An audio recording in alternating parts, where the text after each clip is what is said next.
Welcome to yet another episode of Beginner Salon Self-Publishing Podcast by AskALLi. I'm your host, Jyotsna Ramachandran. I'm the founder of Happy Self-Publishing, and today we have with me Tim Lewis, our new co-host for the show. Hi, Tim. Hi. Yes, I'm glad to be here. Thank you so much for joining us. Yes, I'm the latest person on the Beginner's Salon, but hopefully I'll stick around for a bit and we can have some fun talking about self-publishing. Yes, I am super excited to learn all the stuff from you, Tim. And could you tell us a little more about yourself and what you do? And where are you from? Well, I'm from London in the United Kingdom, which is kind of like the near to the heart where AskALLi was started at the London Book Fair. I'm the host of the Begin Self-Publishing podcast. Not that you have to rush over to that because you're going to learn most of the stuff on this. I'm the author of 6 books, 3 time travel novellas and 3 fantasy books. I don't write as much as I should be. I basically write about 1 book a year, which for a lot of AskALLi members is fairly low from a productivity point of view. I'm currently writing a huge book about social media networking, and I'm also in the process of writing a very short audio book about self-publishing. That's awesome, Tim. So good to know about you. And today we thought of talking about editing, because that's one phase which actually takes the longest time for a lot of self-published authors. Not because editing is tough, but because a lot of first-time authors do not know what are the exact steps that they need to take in terms of hiring a good editor, in terms of getting the kind of polished manuscript that they dream of getting from the editor. So there's a lot of back and forth, and it could be quite a lot of hassle. So could you share a little bit about what's your take on the editing process? First of all, do you need an editor at all if your English is as good as someone from London? Yeah, well, I mean, I think the answer is 99.5% of people need an editor of some kind for their project. And that's because a lot of people mistake proofreading proofreading, copy editing with the whole process of, so it's not just about making sure your English is correct and you've got no spelling mistakes. The number of people come up to you and say, well, I'll edit your book for you, and they just go through and they look for spelling mistakes. Now, that's only one element of editing in a wider context. I mean, for fiction and non-fiction, there are slightly different issues as to what's required, but it's almost, I mean, I was talking to you before this interview started about how I used to be in computer development, like IT. Right. And it's the same issue with software, where most big companies have a quality assurance department and their people are checking the code that the developers write. Now, even if you're the best developer in the world, you will make mistakes in your code or you'll misunderstand things. And it's similar with the editing process. So let's say you're writing a fiction book about historical characters from the 18th century. Now, you may have done loads of research and you may think everything's accurate, but it doesn't hurt to have somebody else go over that and check all your facts and other things. And there are different levels of editing. There's what's called development editing, where it's people are helping you with the whole story craft and structure, and that's also true in nonfiction as well, where you may not know how to actually go about the project. It's almost like a coaching role. Right. And then there's copy editing, where they're helping you with the actual way the book's laid out, and like the sentence structure, and whether you're doing anything strange. I mean, there are things that are valid English in terms of you can write them and they'll pass through spell checkers and the rest of it, which just sounds strange. And that is where especially a professional editor can make a fantastic amount of difference, because for something like, for a short book, I think it's not necessarily as important, which is why I always suggest that people start with a shorter novella or a short book. But if you've got like 200,000 word, say, fantasy epic, then you could easily do something like kill off one of your characters in the first chapter and then they suddenly reappear later on. And that would pass any spell checker in the world. And anybody reading through your document would find that. But anybody reading the book will be like, well, where did this person reappear from?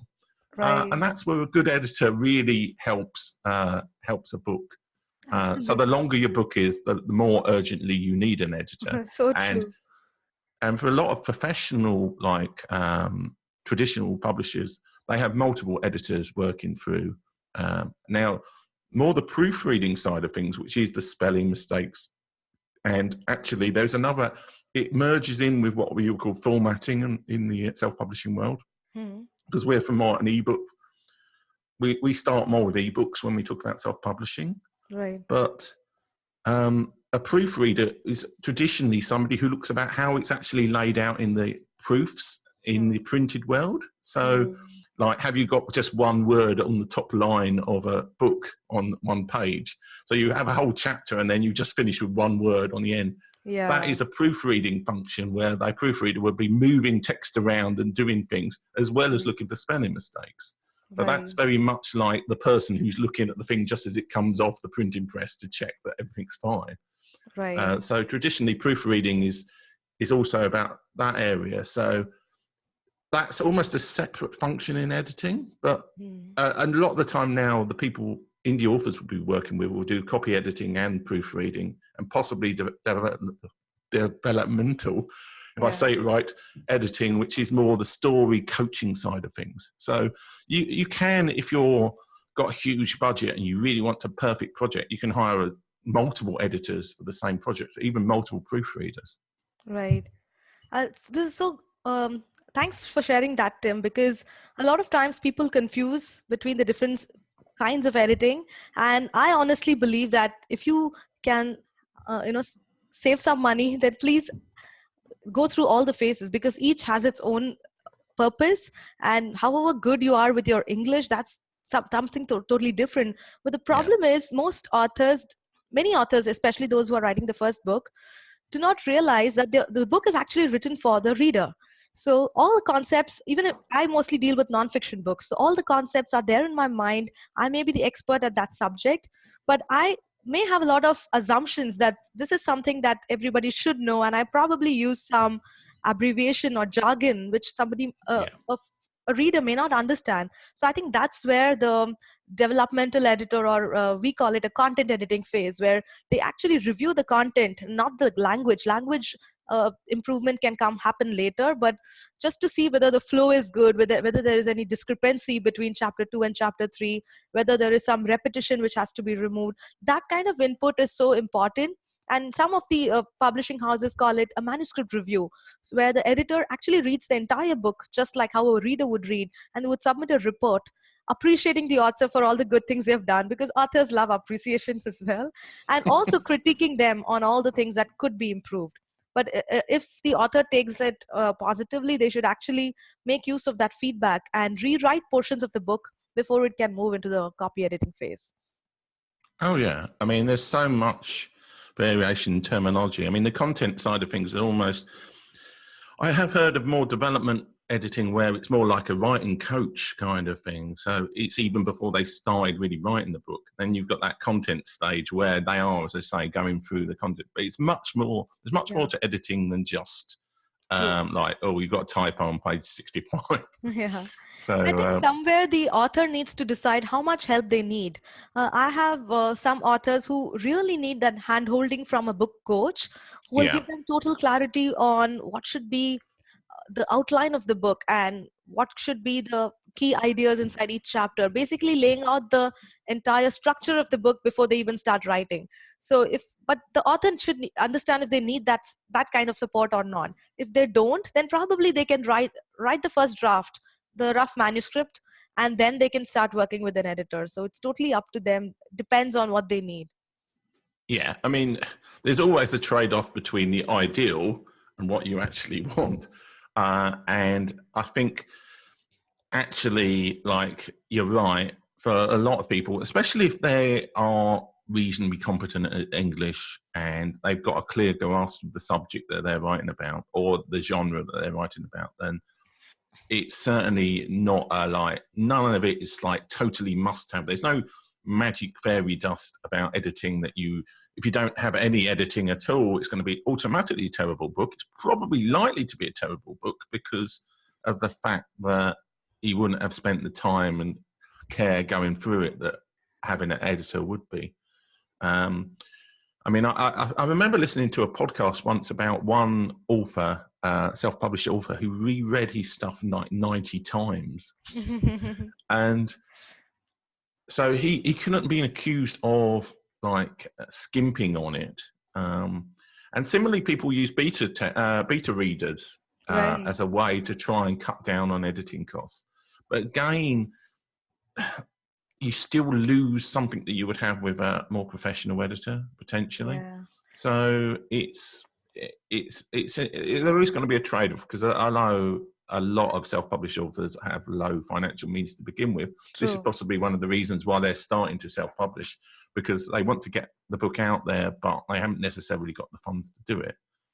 But I think having some kind of editorial input is worth doing, and if you can get somebody professional, however you do it, if you have to barter or some other thing you can you could just figure out worth a way. doing it. Yeah, I think the biggest nightmare for any author could be receiving that horrible 1-star review in Amazon. And if you read, most of these 1-star reviews are not because the book was bad. It's people don't have any tolerance these days, the readers. So they would just leave a bad review just because they found plenty of typos or grammatical mistakes. And I think that's something every author can avoid happening. So I think, as you rightly said, what I suggest my clients is first write the rough draft without any editing, because people then keep editing without finishing the book. So once you write the book, then do the self-editing, and that reading out aloud is, I think, a great strategy, because we'll pick out more mistakes when we read it aloud.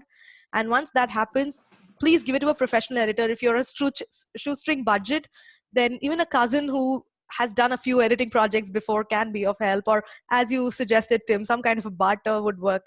If you're a web designer, tell them you will design their web page, but let them do the editing for you, something like that. And then finally comes the beta readers. I think they really add a lot of value after the book is proofread, because the editor is at the end of the day a human being, and they might have missed out something. So I think once the manuscript is polished by the editor, the beta readers could really add more value by reading the book before it goes for publishing.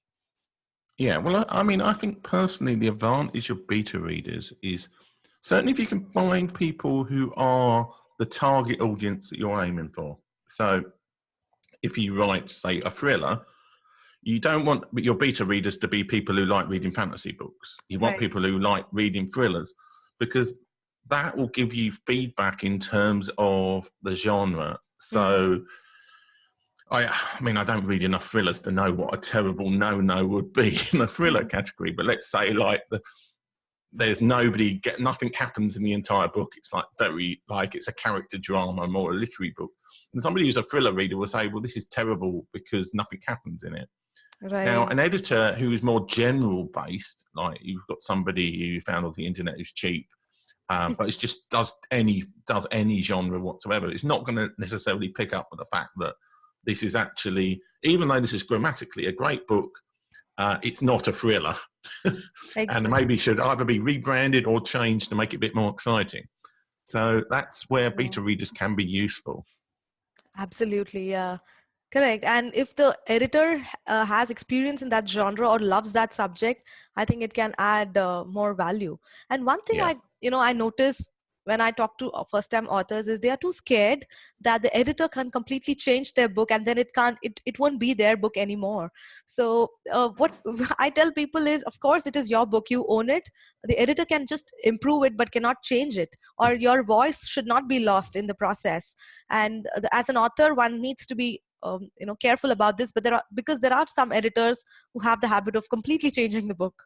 So we need to be aware of this. So I would suggest that when we go through the next phase, maybe after content editing, we enter the copy editing phase, where the editor makes suggestions and corrections using track changes, maybe in a Word document. Then it is the author who has to finally decide to accept or decline that change. And if they are rejecting the change, you can probably mention in a comment box saying, I intentionally wrote it this way because I want the readers to perceive it this way. So that way the editor also understands what's the intention behind writing the book in a certain way, and they will not really change the book for the sake of improve in the name of improving it. So I think that's a fear which most authors have, and at the end of the day it is the author's book, and editing should not completely change the book. Yeah, well, I think the best editors are people who know that it is up to the author ultimately. There are some people who are going to be editors who are in it because they like telling people what to do. And I think, like, if you're assessing an editor, you do want to, and this is usually, I think, the way that it works with editors, you send a small sample off and they'll edit it. And then you'll compare that with all the editors you're sending samples to. And there is a lot to say. It's almost like with doctors. I mean, you want somebody who's well qualified, but you also want somebody with a good bedside manner, and that's what you want with an editor. You want somebody who you can click with, and Right. you feel comfortable with them, that it's not just some stern, like, they could be the most technically brilliant person for correcting typos, but if they just send you some very insulting thing crossing it out all the time, Yeah. then that may not be the best person for you. But depending on your personality, you might be somebody who likes that very, like, harsh. So there is a relationship with somebody on your manuscript where you need to take account when you're selecting an editor, especially because you're paying them, and it's a really time-consuming activity, editing.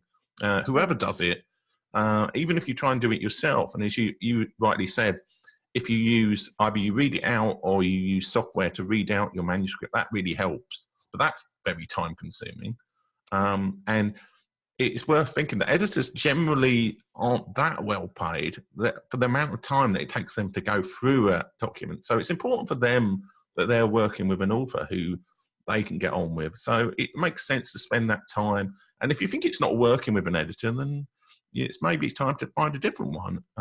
Not necessarily, if you're like 90% of the way through a project, it's probably not worth abandoning the editor then.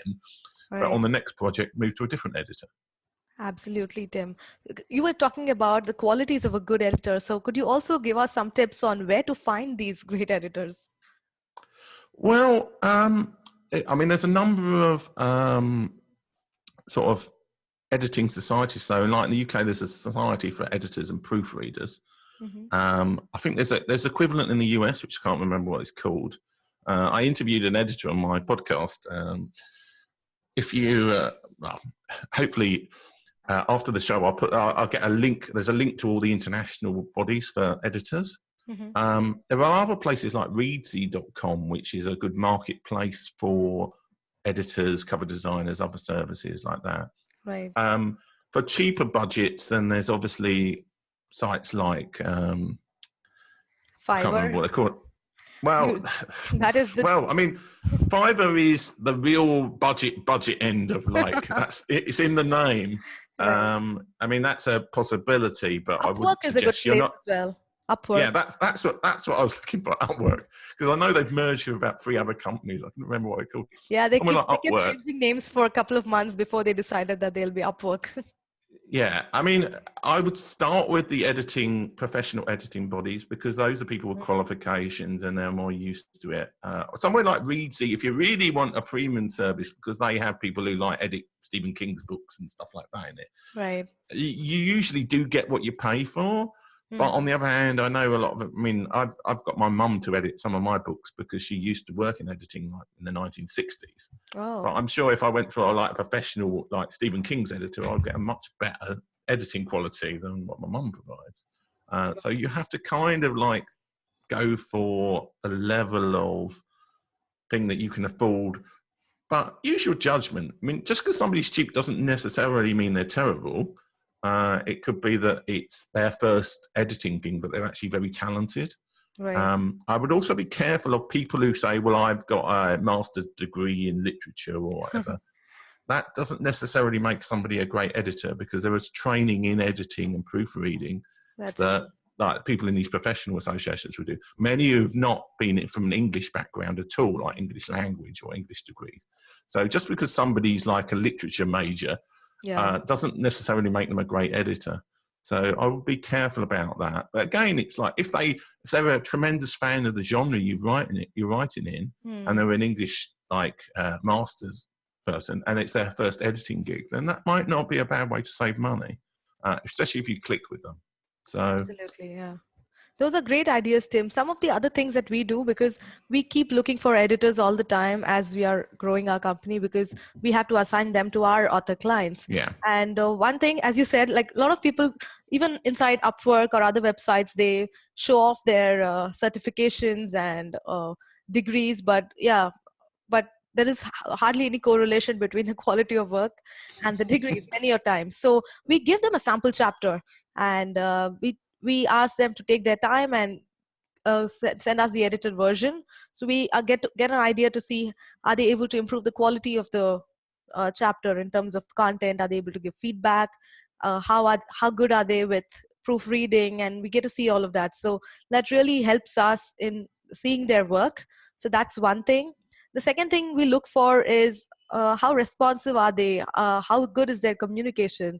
I mean, are they friendly, because that really matters, no, yeah, when you have to work with them for a long period of time. So we, by just exchange of a few emails, it helps. But one thing I am very particular about these days is to get them on a video call, because that's when you actually get to see their get to really know the person, right? So that makes a lot of difference if you have to hire an editor for multiple projects. So we spend that extra time in doing that. That really helps. And also, finally, it comes to budgets. If they are exorbitant and it doesn't make financial sense to us, we can't have them on board. So we ask them for what would be their fee, and we tell them what's our budget, and we see if that works out. So yeah, so there are a lot of different parameters, and it's not easy. Just by meeting one person we can't finalize. So I think authors should probably spend time in meeting a few people, and then shortlisting, and then deciding with the final editor. yeah. Well, as I say, something that I advise people is if you're on a very low budget, then start off with a short book, possibly a short ebook, because certainly with editing, Yeah, I mean, cover design, it doesn't really make any difference how long your book is. But with editing, it makes a considerable amount of difference. If your true. book is 20,000 words, that's going to be considerably easier and cheaper to edit than one that's 500,000 words, sort of Game of Thrones 17 version, whatever.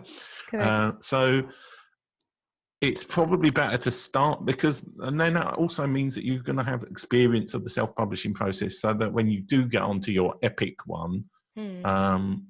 you hopefully have some money coming in from your first book, which is the shorter one, that you've Absolutely. learned a bit of things about marketing.